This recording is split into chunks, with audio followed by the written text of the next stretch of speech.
MLC కూడా అవకాశాలు అని అన్నారు. ఎంతవరకు వచ్చింది అది? అసలు ఏమైంది అసలు ఆ మ్యాటర్? ఎమ్మెల్సీ కానీ ఇంకో పదవి కానీ ఏ పదవి ఈ రోజుకి ఈ పదవి కావాలని మా పార్టీ అధినేతను ఈ జిల్లా మంత్రిని ఎవరిని కూడా నేను అడిగిన దాఖలాలు లేవు, ఎన్నడూ కూడా అడగలే. నేను ఎక్కడైతే పోగొట్టుకున్నామో అక్కడే తిరిగి మళ్ళీ పునరుద్ధరించబడాలనేటువంటి ఒక సిస్టాన్ని నమ్మినటువంటి వాడిని. కాబట్టి ఎక్కడైతే కోల్పోయినామో, ఎక్కడైతే మనం సీటు ఓడిపోయినామో ఆ ఓటమి నుంచి విజయాన్ని చేరుకోవాలనేటువంటి లక్ష్యంతో పనిచేసేటువంటి వాడిని. కానీ ఇది కాకుండా ఇంకో పదవి, ఇంకోటి కాకుండా ఇంకో పదవి అనేటువంటి ఆశించే వ్యక్తిని కాదు. ఎందుకు అని అంటే చాలా ఇంతకుముందు మీరే అన్నారు ఉద్యమకారులు ఇంకా ఒక అవకాశం ఉండేటువంటి వాళ్ళే ఇది కాకుండా ఇంకోటి అనిపోతే చాలామంది ఉన్నారు కదా.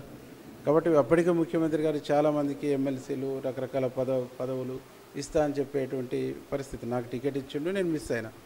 మళ్ళీ టికెట్ ఇవ్వండి, నేను ప్రూవ్ చేసుకుంటా అని చెప్పేసి అడుగుతా తప్ప నాకు ఇది కాకుండా అది, అది కాకుండా ఇది అనేటువంటి అడిగే పరిస్థితులు నేను లేవు.